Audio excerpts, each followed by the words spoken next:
Alors bonjour, nous sommes à la PAX avec Patrick Bord. Bonjour. Bonjour. Est-ce que tu peux, te présenter rapidement? Je m'appelle Patrick Borg, je suis comédien. Voilà, j'ai commencé comme tous les comédiens par le théâtre et le doublage est arrivé très vite puisque j'ai commencé mon métier au Théâtre de la Ville en 1967.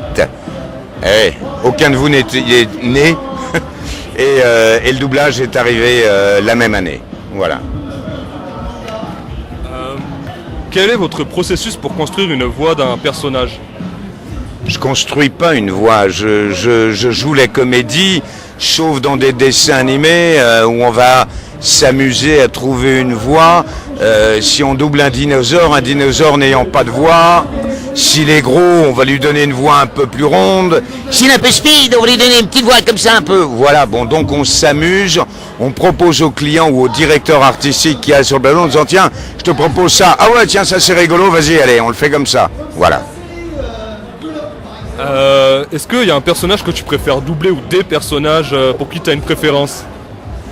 Il n'y en a pas eu un, il y en a eu plein. Tu balances, ça fait 51 ans que je fais ça, donc il y en a eu plein qui m'ont amusé, comme Charlie Sheen dans les Hot Shots, ou parce que c'est tellement rigolo, ces deux films. Donc là, je me suis bien amusé parce que c'était une parodie quand même où ils osaient des choses pour l'époque, aller très loin, donc c'était amusant à faire. Après, il y a eu plein, après il y a des comédiens comme David Boreanaz, c'est sympa à faire. Pourquoi? Parce que je le double depuis à peu près une trentaine d'années aussi, dans différentes séries. Je l'ai vu lui aussi évoluer, changer, vieillir, son jeu de comédien s'améliorant, prenant du charisme petit à petit. Donc voilà, il y a une espèce quand je le double maintenant, David Boreanaz, quand il va faire un truc, je le sens. J'ai pas besoin à la limite de l'entendre. Je vois son œil et je sais ce qu'il va faire. Il y a une espèce d'osmose. Du coup, vu que vous doublez des comédiens qui évoluent, comme vous dites, est-ce que vous adaptez votre doublage à l'évolution de l'acteur ou du comédien?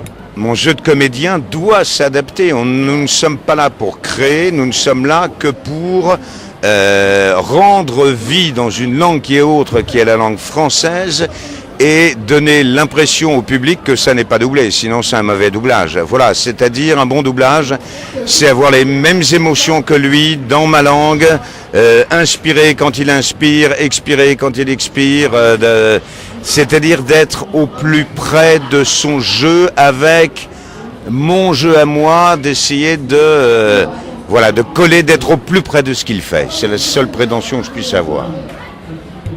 Et du coup, est-ce que ça demande du temps d'arriver à coller justement au personnage ou est-ce que c'est un travail de tous les jours à chaque fois Chaque film est différent, donc chaque acteur, que ce soit David Boreanaz dans ses séries, va jouer différemment et suivant les situations qu'il aura interprétées et à jouer.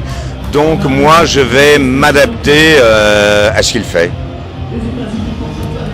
Et du coup, est-ce qu'il y a une voix ou des voix qui sont plus difficiles que d'autres à faire? Et si oui, pourquoi?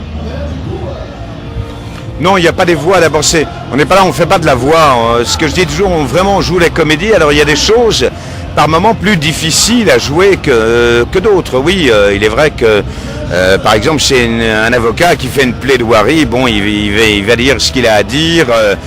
Si on double un psychopathe, bien évidemment, il va y avoir des choses à jouer beaucoup plus barrées, mais ce que je trouve 1000 fois plus intéressant, hein. Les héros sont jamais les plus rigolos à jouer. C'est les contre-emplois. Là, j'ai doublé dans une série, je faisais le diable je cherche le nom, The Preachers, je sais pas si vous connaissez. C'est une série géniale, vraiment génialissime parce que ils vont loin, les personnages sont totalement féliniens, il y a des acteurs merveilleux et je doublais le diable. Donc là, il y avait plein de trucs à faire et c'était ça. J'aime quand il y a des choses à jouer, où justement je dois me remettre totalement en question et essayer de trouver un truc sur ce que fait le personnage. Et là, cette espèce de diable, donc c'est le diable, c'est pas un personnage très très sympathique et en même temps il y avait des côtés très peureux par moments, très sûr de lui et aussi très peureux, mais aussi très machiavélique. Donc c'était amusant de jouer avec ces différentes palettes de couleurs sans arrêt.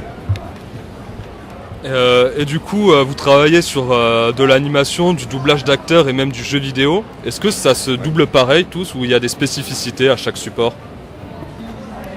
Non, il s'agit toujours de jouer la comédie. La seule différence, c'est que lorsqu'on double un dessin animé, il y a une image qui va donner une émotion. On voit tout de suite si le personnage est en colère, s'il sourit, s'il rigole. Un comédien, c'est pareil, on le suit, on voit ce qu'il fait, ce qu'il interprète. En revanche, le jeu vidéo, on a un texte devant nous. Les images ne sont pas faites puisqu'ils essaient d'enregistrer dans tous les pays où le jeu va être doublé. Donc les images ne sont pas terminées. On a parfois quelques images fixes où l'on va voir le caractère du personnage en disant là c'est un alligator, un gros méchant dans la tribu des trucs. Donc voilà, on part sur un truc, on a l'anglais, eux l'ont enregistré, mais les anglais qui l'ont enregistré, c'est pareil, ils l'ont enregistré sans l'image.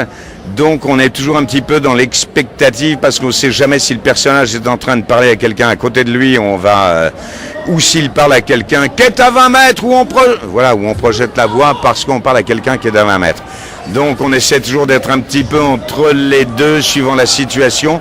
C'est pour ça que parfois il y a des jeux, on se dit merde, ça colle pas avec l'image, parce que l'image on ne l'avait pas. En l'occurrence, il y a d'autres jeux où on avait l'image et une rythmo. Et là, c'est des merveilleux parce que la rythmo a été écrite en place avec les mouvements des lèvres. Et là, on peut se permettre de jouer la comédie et d'être dans l'œil du personnage, même si c'est un dessin animé. Un dessin va avoir des expressions comme un humain, donc on joue avec ces expressions. Si on ne les a pas, on se dit voilà la situation, c'est ça, auquel le personnage d'avant vient de dire ça, donc je vais répondre comme ça. Et par rapport à tous ces supports que vous doublez, est-ce que vous êtes vous-même amateur par exemple de jeux vidéo ou de films d'animation ou de films, enfin quels sont un peu vos goûts dans ce domaine-là? Alors film d'animation, j'ai toujours aimé parce que j'ai grandi dans ce domaine avec mon père qui était réalisateur de dessins animés et que j'ai eu l'occasion avec lui à l'âge de 12 ans. Mon père avait travaillé avec Chuck Jones qui était le créateur de Bugs Bunny et Woody Woodpecker. Il a travaillé avec Anna et Barbara, donc j'ai eu l'occasion d'aller à Los Angeles, j'avais 12 ans. Alors à 12 ans, bien évidemment, je découvre les États-Unis, ce côté immense et dans ce domaine de l'animation, rencontrant les plus grands au monde. Donc bien évidemment, c'était émouvant. Et le dessin animé, j'ai toujours aimé, comme la BD, j'ai toujours aimé parce que mon père avait plein de copains qui faisaient de la BD, des gens comme Druyet, comme Cabu, tous ces gens-là qui venaient à la maison, qui étaient à l'époque pas connus, qui démarraient dans un journal qui s'appelait le journal Pilote. Et voilà donc, et ces gens sont devenus des grands du dessin animé ou de la BD française. Et j'ai eu la chance, oui, de les rencontrer. Donc ça, c'est des cadeaux de la vie, bien sûr. Et est-ce que pour finir, on peut poser 2 petites questions avec la voix de Sangoku? Ouais. Alors, la première question, c'est quels stands de la PAX ont retenu ton attention, Sangoku? Quel stand? Là, écoute, je t'avouerai que les stands viennent d'arriver, je les ai pas encore tous vus. Et s'il y en a un qui me convient pas, je le désintègre. Kamehameha! Voilà. Au moins c'est radical. Et la dernière question, qu'est-ce que tu pourrais dire aux gens pour les convaincre d'écouter Burnout sur Radio Campus? Mais moi j'ai rien envie de dire aux gens, moi j'aime pas convaincre les gens. Moi j'ai envie que les gens soient heureux, j'aime bien proposer aux gens. Les convaincre c'est essayer de les obliger. Voilà, ce qu'il faut c'est que soyez heureux et puis de vous écouter vous, tout simplement parce que ils vont vous écouter puisqu'ils vous partagez les mêmes passions qu'eux. Voilà, je pense que c'est ça l'important. Vous êtes là parce que vous êtes passionné. Dans votre passion, vous proposez des choses à d'autres passionnés, donc tout le monde va être heureux. Et c'est ça le principal dans la vie. Être heureux, vivre la vie.